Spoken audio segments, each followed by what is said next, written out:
Hi, welcome back to my channel. My name is Emerald. If this is your first time visiting my channel, welcome. To give you a background, I live in the USA. I recently finished my MBA from Washington University in St. Louis. It was a wonderful set of experiences. And so, in line with my experiences, I'm here to be your friend, your guide, and your mentor, you know. So I'm basically here to talk about my experiences when I was applying for school in the USA and my life during school. Today, I'm going to talk about your personal statement. So, do you feel stuck? Do you feel that you don't know what to do? Are you at the point where you're about to start to take the pen and paper or your laptop and start your first sentences but don't have any foundational guide?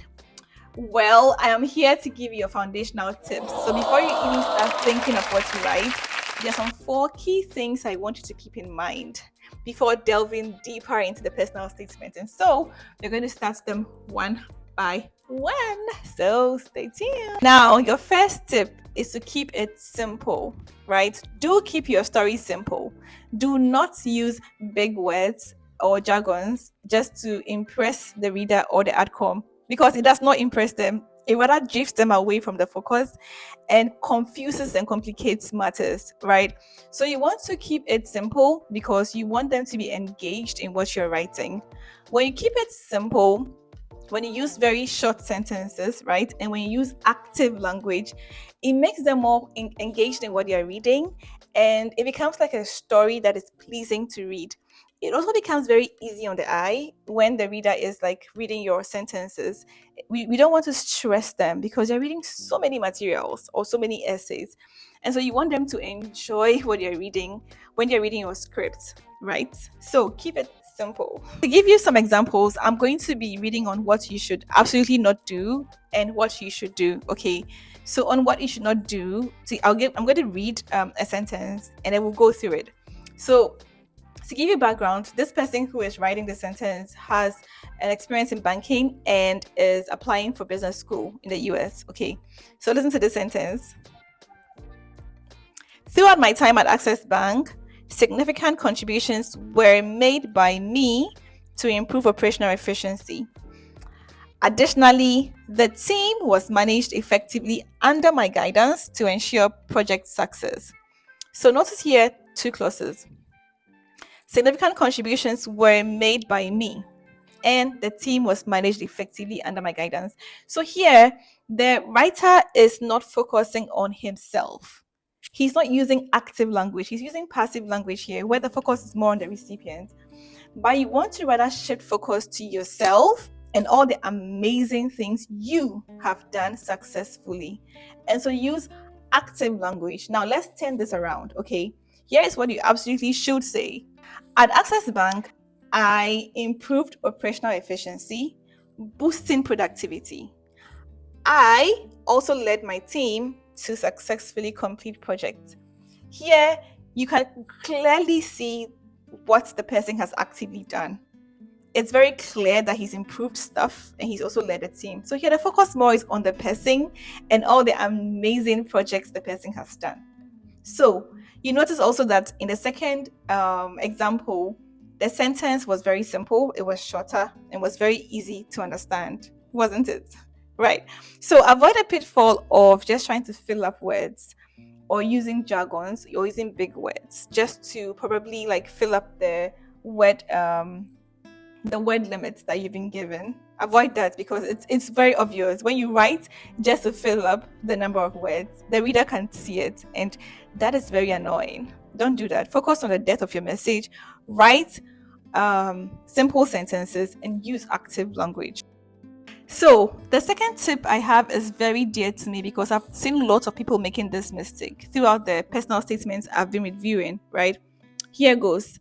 Avoid pity play. Avoid pity play. Now, while it's very important to be honest about your experiences and share relevant experiences, focusing too much on your tragic stories or your challenges just to evoke pity can be seen as manipulative or insincere, and that can really backfire, right? The outcome may be able to see through your sad experiences and realize that you're trying to just make them feel sorry for you. And when that happens, it kind of like puts them off a bit, right? Now, think about them, put yourself in their shoes. These are people who are trying to see or look for students whose values align with theirs, right? So if they see that you're trying to be manipulative or you're trying to get them to feel sorry for you, they may see that as insincere. And that means that your values are not aligning with the school's values.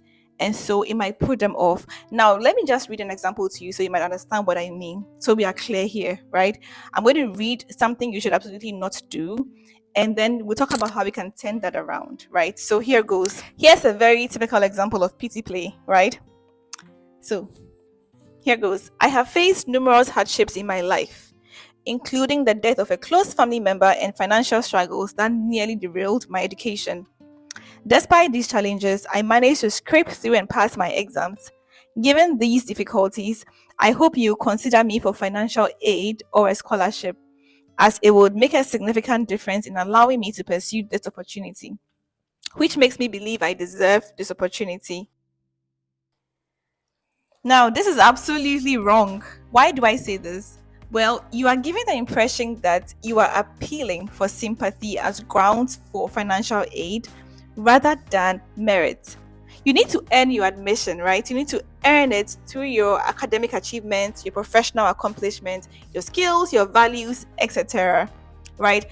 However, this does not mean that if you truly have a hardship story, it cannot be told. It absolutely can, right? You need to be able to turn the story around to demonstrate your strength. Now, let me show you how you can do just that. Listen to this story. Facing the loss of a close family member and managing severe financial difficulties required me to adapt quickly and find innovative solutions.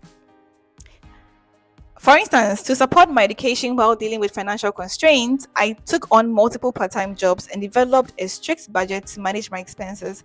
These experiences taught me how to stay focused under pressure and creatively solve problems, such as finding efficient study methods and balancing work and academic responsibilities. This resilience and adaptability have prepared me to tackle the rigorous challenges of this program and contribute effectively to its demanding curriculum. Right? Do you notice what I just did here? I turned a sad story into a story of resilience and perseverance. Who would not love to read this? Right? So, this is one way that you can turn a truly sad story into one that shows your strength, your skills, your beautiful qualities. And that is what every AdCom wants to see in their students, because you're going to go through 2 years of schooling, 4 years of schooling, or whatnot. And you want to be sure that you can be able to sail through your education and finish successfully, right? So don't show that you are too weak because you've gone through hardships, which is really respected, but show that you have gone through that and you came out successfully and you developed this and that skills. And this is how you can transfer it as a student in the school. You get it? Now, here is my third tip, right? Show, don't just tell. Show, don't just tell, right? Now, many people would say or write in their story, oh, they are great team players. Oh, they have great leadership skills, right? Now, simply stating your skills or your achievements is not enough, right? You need to stand out in your application. You need to stand out in your story by describing what you have done. When you do this, it kind of like creates a vivid picture of who you are and the amazing things that you've accomplished. Now, you can do this in two simple ways. One way is by giving examples, right? So describe examples of your achievements, right? The second way is to be very specific. How can you do that?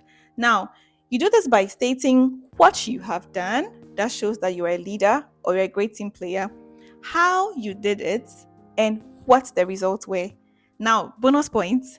In stating the results of what you did and how you did it, it's great if they are both quantitative and qualitative. So qualitative means talking about the values you've gained through that, and quantitative means talking about the like the financial results, right? Oh, did you boost the company's productivity 10x, right? Did you increase your net profits by uh 2x, I guess, right? You get a drill. Now here's an example of just telling, right? It's good to tell, but don't stop at telling, right? So here's an example. I am a strong leader with excellent problem solving skills. Yes, we agree you are, right? Say this, absolutely say this, but don't end there, right? Here is how you can continue. So here's another example. Listen to this. As a relationship manager at Access Bank, I led a team to create a marketing strategy under tight deadlines and limited resources. By organizing effective brainstorming sessions and assigning tasks, we launched a campaign that increased brand awareness by 30% in 3 months. This experience enhanced my leadership and problem solving skills, preparing me to excel in this program and contribute to the school. So, do you see what happened here? This person is saying exactly what he has done, how he was able to do it with his team, and the results, which was what, 30%. And he even channeled it back to how the skills he had acquired can be applied to his student experience while in school. Amazing, amazing, amazing. So, go beyond telling them your skills to demonstrating or showing how you demonstrated those skills. When you do that, you're going to convince the outcome beyond what has been written. They're going to picture the things you've done and find you to be a suitable candidate for the school. Now, to recap all that I've said, before you even start to write your personal statement, here are 3 foundational tips that you must strictly follow. 1, keep it simple. 2, avoid pity play. And 3, show, don't just tell. Now, if you apply these tips, trust me, you're going to have a rich story to tell. But you know what? These tips I've just mentioned to you are just preliminary tips you need to have before you write your personal statement. In our next episode, we're going to kickstart the personal statement process. We're actually going to delve deeper into it, structure your personal statement, and have compelling content. Don't worry, I got you, right? So if you want to be the first person to see my next episode, please hit the notification button now so you can be the first to see the content. Also, if you liked what you just heard, please share it. Click on the like button and subscribe. Subscribe now, please. If you have a friend, a brother, a sister, a friend's friend, a cousin's cousin, please share the content with them. I want as many people as possible to hear what I've had to say today, okay? Because they need this content to be able to make really good applications. We need that. But for now, it's bye and enjoy your day, your weekend, your week, whatever it is, wherever you are, right? See you next time.